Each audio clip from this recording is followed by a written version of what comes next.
हाँ, नमस्ते बच्चों। नमस्ते सर। नमस्ते सर।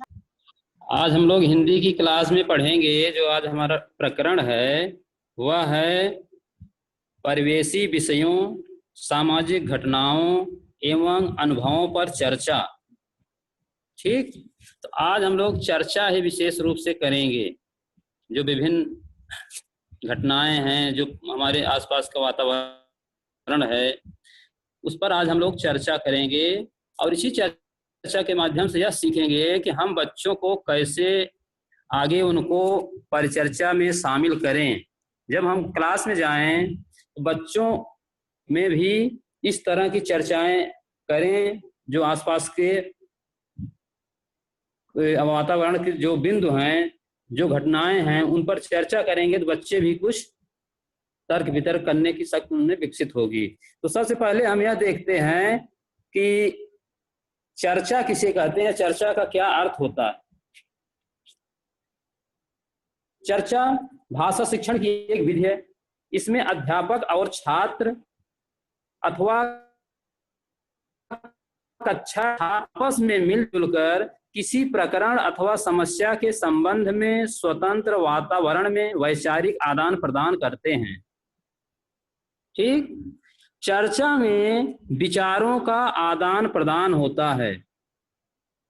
चर्चा अकेले नहीं होती, उसमें कम से कम 2 या उससे अधिक लोग का शामिल होना अनिवार्य है। तो जब हम प्राथमिक विद्यालय में जाते हैं तो वहाँ छोटे छोटे बच्चे होते हैं, तो वो अपने आसपास के वातावरण में जो चीजें देखते हैं या जो सुनते हैं, अगर हम यह कहें कि उनके विषय में वह उन बिंदुओं पर हम चर्चा करें तो बच्चे बहुत उत्सुकता से या बहुत बढ़ चढ़कर भाग लेते हैं।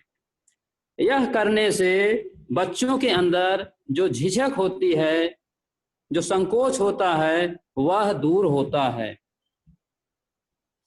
चर्चा के द्वारा उनका जो मौखिक अभिव्यक्ति होती है वह अच्छे से हो पाती है। तो हिंदी भाषा का उद्देश्य जो होता है, बच्चों को मौखिक अभिव्यक्ति के लिए तैयार करना भी होता है।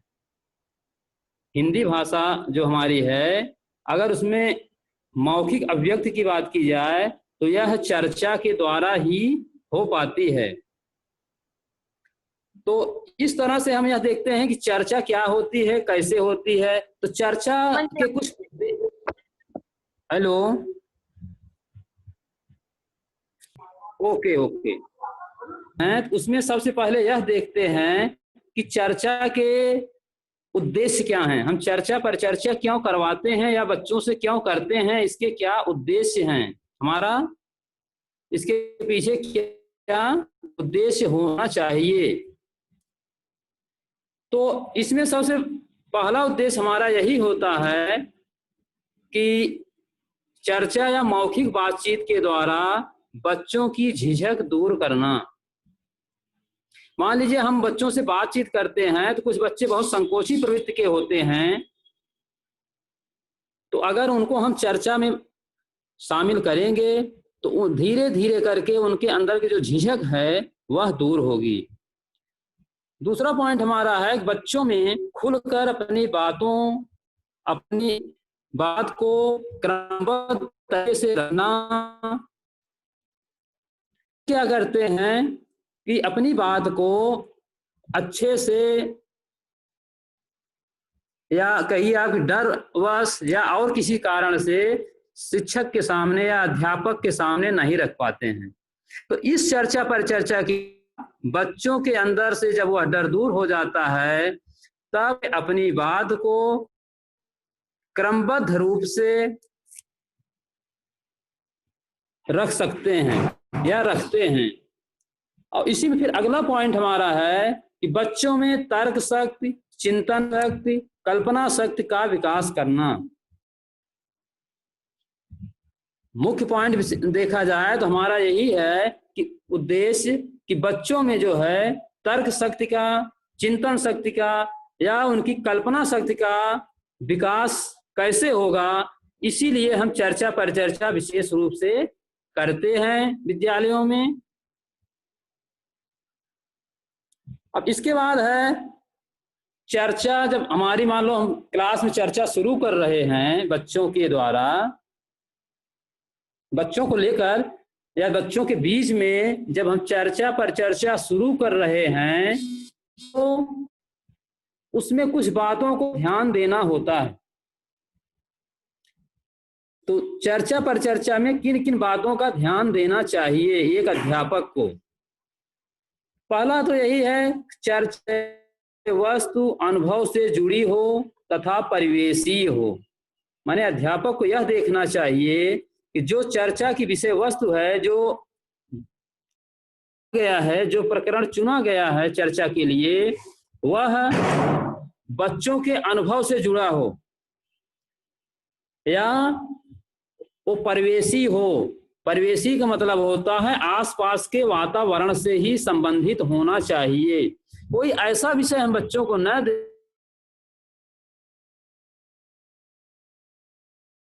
इसके विषय में बच्चे कुछ नहीं जानते हैं तो चर्चा परिचर्चा में भाग नहीं लेंगे और उसके विषय में अपना कोई मत व्यक्त नहीं कर पाएंगे। इसलिए हमें यह ध्यान होगा पहले कि वह जो विषय वस्तु हमने चुना है, जो प्रकरण चुना है, वह बच्चों के अनुभवों से जुड़ा हो और परिवेशी हो, आसपास के वातावरण से ही संबंधित हो। दूसरा है हमारा, केवल सवाल ही सवाल न हो बल्कि इस विषय पर चर्चा भी हो। कभी कभी क्या होता है कि हम लोग जब विद्यालयों में जाते हैं तो वहां चर्चा पर कुछ प्रश्न ही पूछते हैं। टॉपिक पर जब हम चर्चा पर चर्चा करते हैं तो बच्चों से प्रश्न ही पूछते हैं। तो ऐसा नहीं करना चाहिए, बल्कि उस विषय पर पहले विस्तार से हमें और बच्चों को बताएं, या बच्चे कुछ अगर जान रहे हैं उस विषय में तो उनसे भी कुछ सुने। इसके बाद फिर कुछ प्रश्न में से हम लोग कर सकते। तो यही है कि बच्चों से प्रश्न ही नहीं कर चाहिए बल्कि चर्चा चाहिए। और इस चर्चा पर चर्चा में एक बात यह है कि हाँ या ना वाले प्रश्न न हों।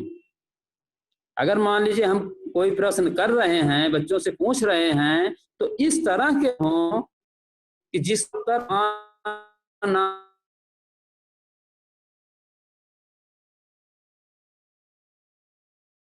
अपनी बातों को क्रमबद्ध रूप से वो रखेंगे। ऐसे करने उनका जो चिंतन शक्ति है, कल्पना शक्ति है, उसका विकास होता है। तो प्रश्न इस तरह से हो कि वो हाँ या ना में उसका उत्तर न आए। अगला पॉइंट है, ऐसी बातें करें जिसमें हो। हम इस तरह से वातावरण बनाएं कि बच्चे स्वयं ही कुछ पूछने के लिए उत्सुक हों, कुछ पूछें या उसमें प्रतिभाग करें। बच्चों की बात को धैर्यपूर्वक सुने। एक शिक्षक का यह दायित्व होता है, यह कर्तव्य होता है कि वह बच्चों की बातों को ध्यान पूर्वक सुने। कभी भी किसी भी बच्चे की बात को इस तरह से नहीं करना चाहिए कि वो उस पर कोई ध्यान ही नहीं दे रहा है। तो कोई भी बात होती है, चाहे छोटी बात हो या बड़ी बात हो, जैसे बच्चा बोल रहा है, क्योंकि बच्चा है वह उतना भी पूर्ण नहीं है, तो उस बातों में कुछ न कुछ कमियां रहेंगी, कुछ न कुछ त्रुटियां रहेंगी। तो उन त्रुटियों को ही दूर करना है। इसलिए जब हम उनकी बातों को अच्छे से सुनेंगे भी उसको दूर कर पाएंगे। तो चर्चा पर चर्चा में यह भी हमें ध्यान देना होता है कि हम बच्चों की बातों को ध्यान से सुनें। अब अगला यह है कि चर्चा के गुण क्या होते हैं।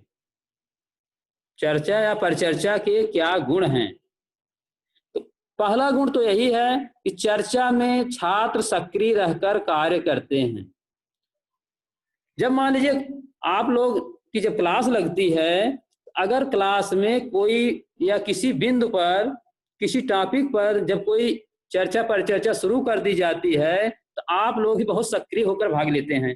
तो छोटे बच्चे जो होते हैं वो तो ऐसी क्रियाकलापों में और ज्यादा रुचि लेते हैं। तो इसलिए चर्चा पर चर्चा का पहला गुण है, उसमें बच्चे सक्रिय होकर भाग लेते हैं या कार्य करते हैं। दूसरा हमारा है, इसका दूसरा गुण है, छात्र में मिलजुल कर कार्य करने की क्षमता विकसित होती है। चर्चा पर चर्चा के द्वारा छात्रों में मिलजुल कर कार्य करने की क्षमता विकसित होती है।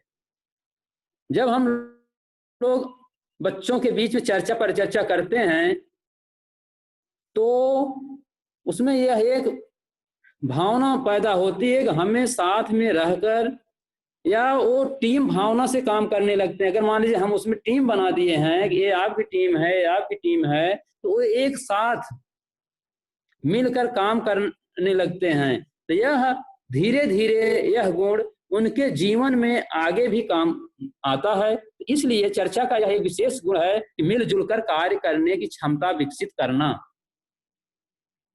तीसरा हमारा है, छात्रों में सहयोग एवं सहिष्णुता की प्रवृत्ति विकसित करना। इसमें भी है कि जब हम किसी विषय पर चर्चा करते हैं तो जब टीम बन जाती है तो एक दूसरे की, अपने जो साथी होते हैं अपने टीम के, उनकी सहायता करते हैं, सामंजस्य बैठाकर वो उस चर्चा पर चर्चा में भाग लेते हैं। इसका अगला गुण है, छात्रों की तर्क शक्ति एवं निर्णय क्षमता का विकास होता है। चर्चा पर चर्चा से छात्रों के तर्क शक्ति एवं निर्णय क्षमता का विकास होता है। जब हम चर्चा पर चर्चा करते हैं तो छात्र निर्णय लेने में या उनकी जो तर्क शक्ति होती है वह विकसित होती है। वो किसी भी विषय पर निर्णय लेने में धीरे धीरे करके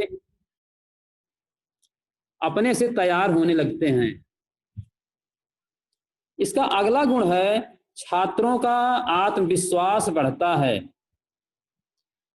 जब छात्र आपस में चर्चा पर चर्चा करते हैं तो वो अपने बात को तर्कपूर्ण ढंग से जब प्रस्तुत करते हैं, उनकी बात को जब माना जाता है तो उनके अंदर एक आत्मविश्वास पैदा होता है कि अगर हम से कोई कार्य करते हैं तो हमें आगे भी हमारी बात को सुना जाएगा। तो उनमें एक आत्मविश्वास पैदा हो जाता है।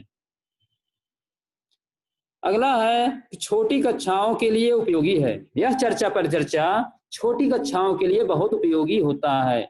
और बच्चे भी, छोटे छोटे जो बच्चे होते हैं वो चर्चा पर चर्चा में बहुत बढ़ चढ़कर भाग लेते हैं। माने वो इतने उत्सुक रहते हैं, अगर उनको कह दिया जाए कि आज शाम को या आज दूसरी मीटिंग हम लोग इस विषय पर चर्चा करेंगे, वो समय से पहले एकत्रित होकर उस विषय में आपस में ही कुछ न कुछ वार्तालाप करने लगते हैं।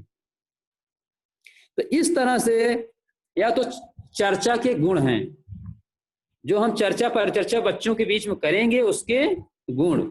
अब इसी के कुछ अवगुण भी हैं, उसको भी हम लोग देखते हैं कि चर्चा पर चर्चा के दोष या अवगुण। तो चर्चा पर कोई भी विषय होगा, उसका गुण और दोष कुछ न कुछ होता ही है। तो अगर हम चर्चा पर बात कर रहे हैं तो इसके भी कुछ दोष हैं। वो दोष क्या हैं कि पहला है, इसमें समय का अपव्यय होता है। दोष अगर हम देखें तो यही कहा जाता है कि इसमें समय अधिक लगता है। दूसरा, शिक्षक इसमें रुचि नहीं लेते हैं। एक दोष यह भी है कि इसमें जो शिक्षक होते हैं वह रुचि नहीं लेते हैं। तीसरा, इसमें संकोची और मंद बुद्धि छात्र रुचि नहीं लेते हैं। जो संकोची बच्चे होते हैं, जो थोड़ा कम, जिनकी बुद्धि थोड़ा कम होती है, वो चर्चा पर चर्चा में भाग नहीं लेते हैं, क्योंकि जो तीक्ष्ण बुद्धि वाले बच्चे हैं ज्यादातर किसी भी बात को वही तर्क के माध्यम से प्रस्तुत करते हैं। इसलिए जो संकोची या मंद बुद्धि बालक हैं वो इस चर्चा परिचर्चा में पिछड़ जाते हैं, इसलिए वो रुचि नहीं लेते हैं। तो यह तो इसके दोष हैं। लेकिन हम यह देखें कि चर्चा परिचर्चा के ज्यादातर गुण ही होते हैं। यह तो केवल कहने भर का दोष है, बल्कि इन्हीं दोषों को हम दूर करने के लिए चर्चा परिचर्चा करते हैं। अब अगला है हमारा कि अब आते अपने टॉपिक पे कि परिवेशी विषयों पर चर्चा। अब यह परिवेशी विषय क्या है? परिवेश का अर्थ होता है अपने आसपास का वातावरण। जैसे आप लोग बार बार ये सुनते होंगे कि आपका परिवेश कैसा है, या आपस में बात नहीं करना है, या इस तरह से अच्छा है। तो परिवेश का अर्थ होता है आसपास का वातावरण। ठीक। अब इसमें यह देखना है कि जो हमारा आसपास के वातावरण होता है उसमें कौन कौन से बिंदु होते हैं, या किन किन बिंदुओं पर हम चर्चा कर सकते हैं। उसमें आता है हमारा पहले जो सामाजिक विषय। सामाजिक विषय का अर्थ होता है कि समाज में घटनाएं हैं, समाज में घटने वाली जो घटनाएं हैं उसमें जो बात करते हैं उसे सामाजिक विषय कहा जाता है। तो सामाजिक विषय के अंतर्गत बहुत सी विषय आते हैं। इस पर हम लोग अभी आगे भी इसी से संबंधित टॉपिक है उससे चर्चा करेंगे। दूसरा हमारा है सांस्कृतिक विषय। सांस्कृतिक विषय, सांस्कृतिक विषय में यह होता है कि बालक के घर परिवार में कोई न कोई सांस्कृतिक कार्यक्रम या कोई न कोई सांस्कृतिक गतिविधि होती रहती है। उसको देखकर बच्चे बहुत प्रभावित होते हैं। तो हमें क्या करना चाहिए, उन्हीं विषयों से संबंधित कोई टॉपिक रखकर बच्चों में आपस में परिचर्चा करवानी चाहिए या चर्चा करवानी चाहिए, क्योंकि इन विषयों से बच्चे अच्छी तरह से परिचित होते हैं। तीसरा है हमारा राजनीतिक विषय। तो राजनीतिक विषय में बच्चे छोटे छोटे अवश्य होते हैं, लेकिन उनमें राजनीति के प्रति भी काफी रुचि होती है। जैसे मान लीजिए अगर बच्चे गांव के हैं तो वहाँ छोटे स्तर पर जो ग्राम प्रधान का चुनाव होता है तो उसमें देखेंगे आप तो बच्चे भी थोड़ा बहुत रुचि लेते हैं, कौन प्रत्याशी है, कौन किसको वोट दे रहा है। तो इस तरह की जो बातें होती हैं, इसका मतलब यह है कि बच्चों को उस विषय में रुचि है। तो अगर उनको उस विषय में रुचि है तो हम ऐसे विषयों को परिचर्चा के लिए रख सकते हैं। जब इसको हम रखेंगे तो बच्चे अपना अपना तर्क उस विषय पर रखेंगे कि कौन सा प्रत्याशी कैसा है या जीतने के बाद क्या कार्य करना चाहिए। तो विभिन्न तरह के अपना तर्क आपको बताएंगे। तो उन तर्कों को आप भी उसमें थोड़ा सहयोग करेंगे तो धीरे धीरे करके बच्चों की जो चिंतन शक्ति है, कल्पना शक्ति है या उनका जो आत्मविश्वास है वह बढ़ेगा। अब इसी में तीसरा जो विषय हमारा जैसे आर्थिक विषय, तो आर्थिक विषयों पर भी हम बच्चों से परिचर्चा कर सकते हैं। वो आर्थिक विषय जैसे मान लीजिए बच्चों की फीस के विषय में हम शुरू अगर कहें, या उनके माता पिता क्या कार्य करते हैं, उनको क्या कितना पारिश्रमिक मिलता है या कितना वेतन मिलता है, तो इन विषयों पर जब हम बच्चों से चर्चा करेंगे तो बच्चे उसमें अच्छे से रुचि लेंगे और हमें कुछ न कुछ उस विषय में बताएंगे। अगला है हमारा धार्मिक विषय। बच्चे अपने आसपास के वातावरण से देखते हैं कि उनके माता पिता या भाई बहन या आसपास के और जो लोग हैं वो विभिन्न धार्मिक संस्थानों से जुड़े होते हैं और जैसे मान लीजिए मंदिर, मस्जिद, गिरजाघर या और विभिन्न प्रकार के जो धार्मिक कार्य हैं उससे जुड़े होते हैं। तो बच्चे धीरे धीरे करके उसको देखते रहते हैं, तो उनके मन में भी एक इस तरह की भावना होती है कि यह कार्य क्यों किया जाता है। तो अगर इस विषय पर हम बच्चों से चर्चा करेंगे तो बच्चे अपना मत व्यक्त करेंगे। अगला है हमारा वैज्ञानिक विषय। तो जैसे हम कहते हैं कि आज का हमारा युग जो है विज्ञान का युग है, तो बच्चे भी शुरुआत से ही विज्ञान के प्रति रुचि रखते हैं। इसमें होता क्या है कि बच्चे छोटे छोटे चीजों को देखते रहते हैं। जैसे मान लो उनके घर में मोबाइल है, लैपटॉप है, टीवी है या और भी विभिन्न प्रकार की वस्तुएं हैं, तो उसको देखते हैं तो उनके मन में एक यह भावना पैदा होती है कि यह कैसे बनी है, किसकी बनी है, या इस तरह के वस्तुओं का निर्माण कहाँ पे होता है। तो विभिन्न तरह के उनके मन में विचार आते हैं। तो इन विचारों को अगर हम सभी बच्चों को एक साथ इकट्ठा करके एक परिचर्चा कराएं या एक चर्चा कराएं तो कुछ न कुछ अलग अलग मत बच्चों के आएंगे। जब अलग अलग मत आएंगे तो बच्चे तो उसको हम इस तरह से बताएं बच्चों को कि देखो इससे हमें क्या लाभ होता है, या चर्चा से हमारा क्या लाभ होता है, या विज्ञान जो हमारा टॉपिक हम जो उसका एक कोई पॉइंट आप रख दो, उसमें फिर ये बताओ कि इससे क्या फायदा होता है। तो इस तरह से माने विज्ञान से संबंधित या वैज्ञानिक विषय भी परिचर्चा में हो सकते हैं। अगला है हमारा इसी संबंधित प्राकृतिक विषय।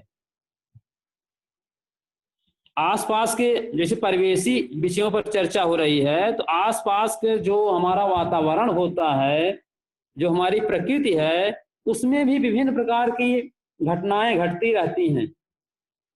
कभी आंधी आती है, कभी वर्षा होती है, कभी अन्य तरह की आपदाएं आ जाती हैं। तो इन प्राकृतिक आपदाओं पर बच्चों को समय समय पर हम चर्चा के लिए प्रस्तुत कर सकते हैं या उनको यह टॉपिक या विषय दे सकते हैं, तो वो अपना मत उस विषय में अच्छे से व्यक्त कर लेते हैं। क्योंकि आसपास घटने वाली इन घटनाओं को देखते हैं, सोचते हैं, तो जब उनको एक मौका मिलता है तो उसको वो व्यक्त करते हैं।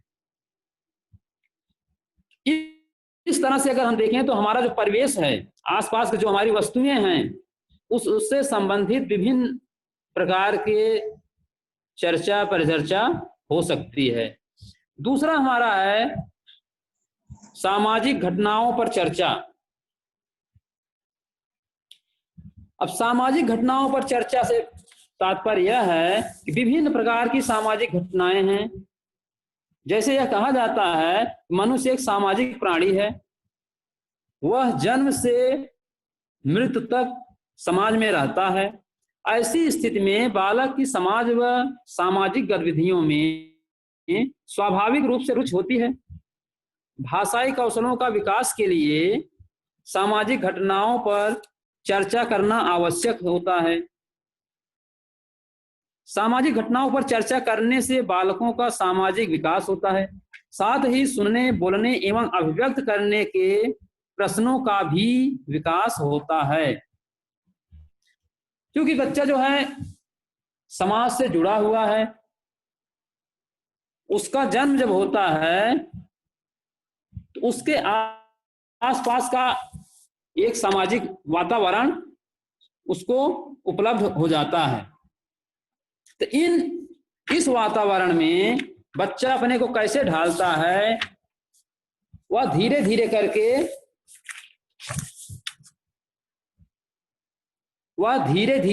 उस माहौल में ढलता है। विभिन्न प्रकार की सामाजिक घटनाएं वह देखता रहता है, उसके मन में कुछ न कुछ क्रियाकलाप होते रहते हैं। तो उन्हीं बिंदुओं को अगर हम चर्चा पर चर्चा के रूप में रख दें तो वह बहुत अच्छी तरह से उस पर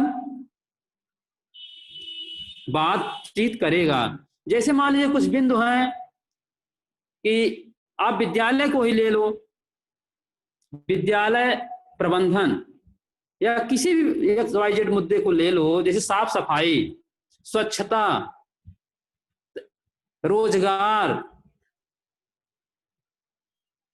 ठीक, तो इस तरह की जितनी भी विषय हैं अगर उनको हम चर्चा पर चर्चा के लिए रख दें तो उस पर बच्चे अपना मत व्यक्त करते हैं।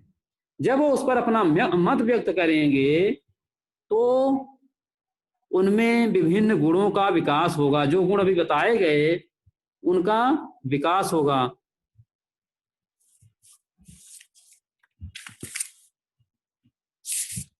अब अगला है हमारा, अब इसी में विभिन्न प्रकार के जैसे उत्सव हैं, त्योहार हैं, उसको भी आप चर्चा पर चर्चा के लिए रख सकते हैं। अगला पॉइंट हमारा है इसी में स्व अनुभवों पर चर्चा। अब स्व अनुभवों पर चर्चा क्या होती है? कोई भी बच्चा है,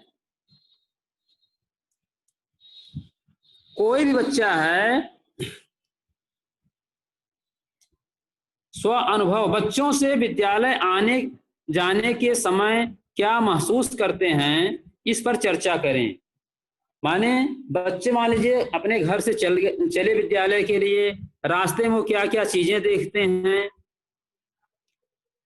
उन चीजों के विषय में क्या सोचते हैं, तो इन बिंदुओं पर हम बच्चों से चर्चा करेंगे तो बच्चे विस्तार से उन चीजों को बताएंगे जो उनके मन में चल रही होती हैं। जैसे मान लीजिए कोई बच्चा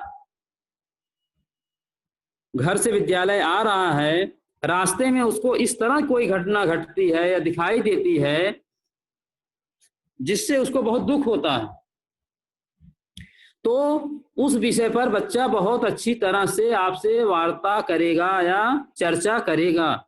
तो ऐसे विषयों को हमें रखना चाहिए जिससे बच्चे अच्छे से बता सकें। जो स्व अनुभव उनका होता है, स्व अनुभव का अर्थ होता है कि अपना अनुभव, स्व अनुभव का अर्थ है अपना अनुभव। बच्चे का जो अपना अनुभव होता है, जो बच्चा स्वयं किया होता है, जो बच्चे पर स्वयं घटता है, अगर उस पर हम बच्चों से चर्चा करें तो बच्चे उस विषय पर अच्छी तरह से अपने मत को व्यक्त करते हैं। दूसरा है खेल खेलते समय बच्चों में कैसी भावना बनती है, इस पर चर्चा करें।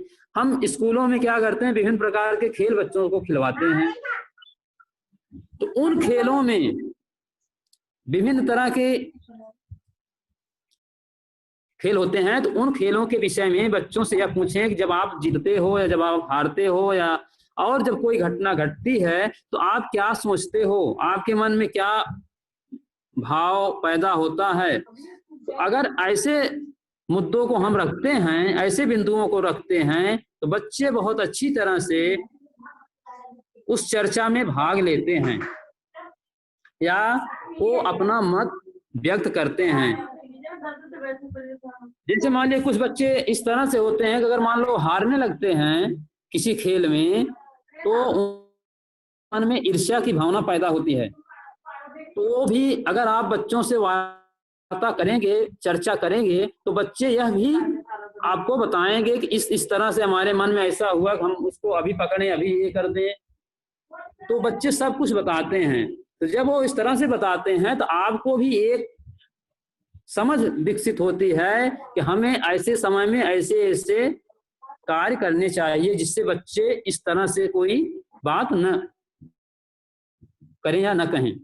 अगला है ऐसे राष्ट्रीय पर्व पर भाग लेना या सहभाग करने पर वह क्या महसूस करते हैं। जैसे स्कूलों में विभिन्न जो हमारे राष्ट्रीय पर्व हैं, 26 जनवरी, 15 अगस्त, 2 अक्टूबर, इन पर जो कार्यक्रम होते हैं बच्चे उसमें बढ़ चढ़कर हिस्सा लेते हैं। तो जो बच्चे उसमें भाग लेते हैं अगर उस विषय पर बच्चों से परिचर्चा की जाए, उस विषय पर बच्चों से वार्ता की जाए, तो बच्चे जो हैं बहुत अच्छी तरह से उस विषय के विषय में बताएंगे, या उस दिन जो भी क्रियाकलाप हो रहा है, जैसे चाहे विद्यालय में कोई नाटक हो या और भी कोई कार्यक्रम हो, तो उसके विषय में बच्चे बहुत अच्छी तरह से हमें बताते हैं। और अगला है इसी स्व अनुभव चर्चा में, क्योंकि यह बच्चों का स्व अनुभव होता है, उनका अपना अनुभव होता है, इसीलिए वो उस विषय को बहुत अच्छी तरह से जानते रहते हैं। अगला है परिवार के संबंध में चर्चा करें। स्व अनुभव चर्चा में यह होता है कि परिवार उनका, कहा जाता है बच्चों की प्रथम पाठशाला परिवार होती है, तो परिवार से बच्चे बहुत कुछ सीख कर आते हैं। उनके माता पिता किस तरह के हैं, उनका परिवेश कैसा है, वो बच्चों को किस तरह से उनका पालन पोषण कर रहे हैं, तो परिवार से संबंधित जितनी भी बातें होती हैं बच्चे बहुत उस पर गौर करते हैं या ध्यान देते हैं। अगर इन बातों पर हम बच्चों से चर्चा करेंगे तो बच्चे एक एक बिंदु पर आपको बहुत अच्छी तरह से बताएंगे, तो हमारी जो चर्चा होगी, जो हमारी परिचर्चा होगी, वह बहुत ही अच्छी तरह से आगे बढ़ेगी, और बच्चे भी कल्पना शक्ति का बच्चों में विकास होगा, चिंतन शक्ति का विकास होगा, बच्चों में एक आत्मविश्वास पैदा होगा। तो इस तरह करने से बच्चों के ये गुण हम विकसित कर सकते हैं। अब अगला है हमारा, इन चर्चा परिचर्चा में अध्यापक की क्या भूमिका होती है। चर्चा परिचर्चा में अध्यापक की क्या भूमिका होती है। अब यह देखते हैं कि जैसे कोई भी चर्चा परिचर्चा है, बच्चों को अकेले में उसको नहीं करने देना चाहिए, क्योंकि उसमें क्या होता है कि बच्चे किस तरह की बात कर रहे हैं, या कभी कभी ऐसी कंडीशन हो जाती है कि बच्चे आपस में लड़ने लगते हैं। तो इन स्थितियों से बचाने के लिए पहले तो यह हमें करना है कि कोई भी चर्चा होगी वह उसमें अध्यापक की उपस्थिति अनिवार्य होनी चाहिए। चर्चा के दौरान अध्यापक को गतिविधियों पर नजर रखनी चाहिए। जब चर्चा हो रही है उस समय बच्चे किस तरह की गतिविधि कर रहे हैं, इस पर भी अध्यापक को नजर रखनी चाहिए, क्योंकि बच्चों को समय समय पर किसी निर्देशन की आवश्यकता होती है, किसी सलाह की आवश्यकता होती है।